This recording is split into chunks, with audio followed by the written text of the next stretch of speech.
Welcome to this week's painting update. A whole bunch of Future Shock miniatures this week and some additions to my Northwest Frontier project. But to begin with, here are some Bond villains from Mark Copleston. So on the left we've got Clegg. Is it Olga Clegg? Helga Clegg? Whatever. The woman from Russia with Love. She's got let's see, can we see this? She's got her knuckle dusters. So that's her. And her her trained killer next to her. And lastly, Odd Job. These will go with my existing Bond miniatures, most of which are from Crooked Dice. I don't actually have a Goldfinger miniature to go with Odd Job.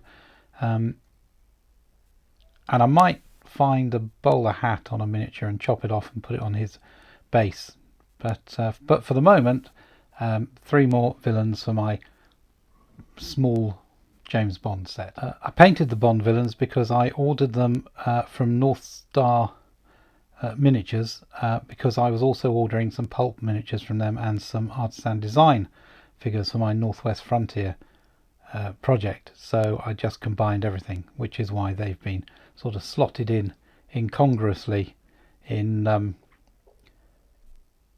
the painting schedule. Okay, moving on. Here's my second animated Kali statue from Crooked Dice. I won't go into too much detail about this one. It's just like the previous one, except I painted it slightly different. Here's there's the previous one to prove I've got 2 of them, and I didn't just, up my painting total by putting one in twice. Someone asked how tall this was. Up to the top of the highest sword, that one there, this is exactly 100 millimeters. So quite a substantial miniature. I think it costs about £15. So anyway, so another animated Kali statue.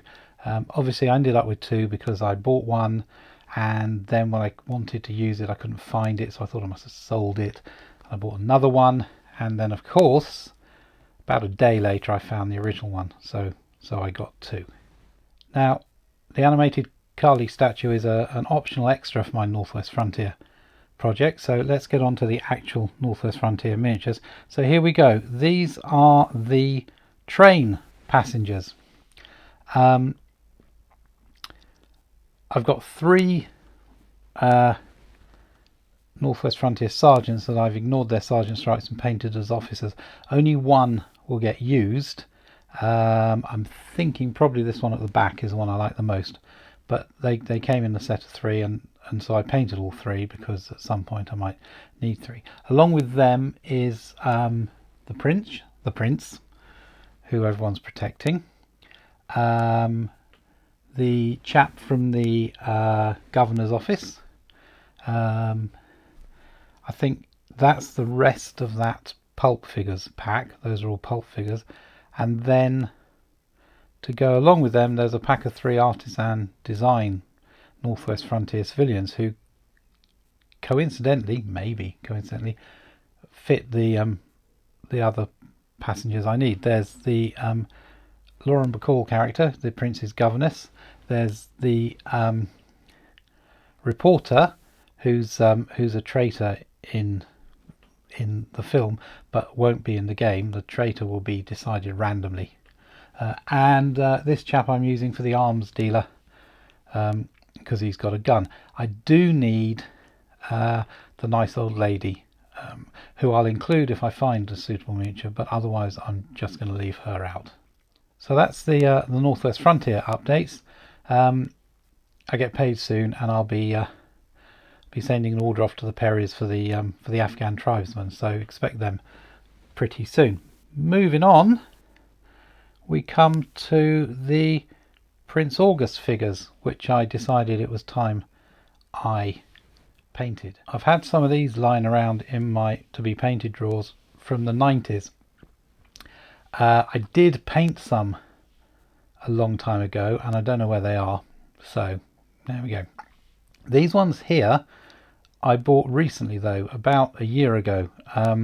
4 of the police stroke army guys and their sort of neo-Nazi officer, and a loader. The loader's part of this range, but I'm going to use it, well, it'll join my Colonial Marines obviously to fend off aliens, and it will probably turn up in my Rebel Star project.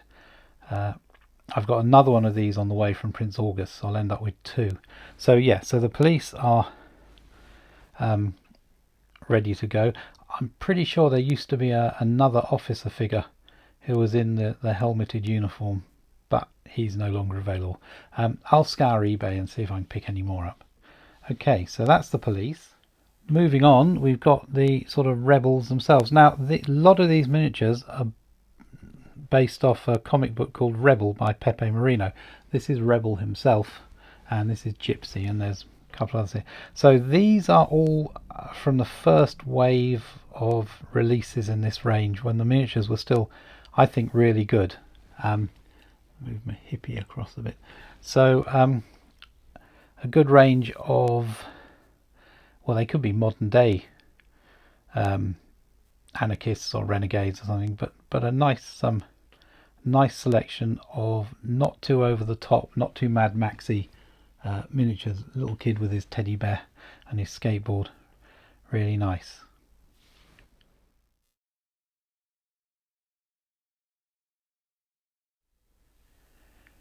To go along with the sort of heroes, the final group for this week is the well, they could be heroes as well, couldn't they? There's the guys with the Mohicans, same figure. I don't know why I ended up with 2, but I did. So this guy was missing his weapon, so he got a metal spear. This guy has a spear, but he got a metal spear because I don't like cast weapons. These are still not really Mad Maxified. This guy is a bit, I suppose. He's got armor, but this girl, she's got a crossbow. Her jacket says "Don't panic" on the back. This guy's got a nice little Japanese flag on his back. He's got a chain he's holding and a spear. And then this guy, this one, the much later ones, he's much blockier. I got him. I'm not 100% sure I like these ones, but he's got his bazooka, so he's okay. I've got one more on the way. There's an early sculpt of a guy with a grappling hook, which I've ordered, but apart from that, these so hard to get these miniatures now. Prince August don't have anything like a full catalogue anymore. The later sculpts in the range are really quite horrible, I think, especially the ones on motorcycles. They were absolutely dire. So unless I find some individual oddities on eBay, that's going to be it for this lot. So so that's it for this week. 29 miniatures this week. Not bad. The Future Shock ones took longer than I'd have liked generally, but I'm glad they're done. They're a nice set, and they've waited a long time. So yeah, pretty much split between old miniatures and new ones this week. And that's it. Coming up are, on the painting table, I've got some Fenris Cauldron Born Chaos chaps, and I got some Renaissance resin figures, which I might do sooner rather than later, but we'll see. So for the moment, that's it for this week. As always, thank you for watching, and I'll see you next time.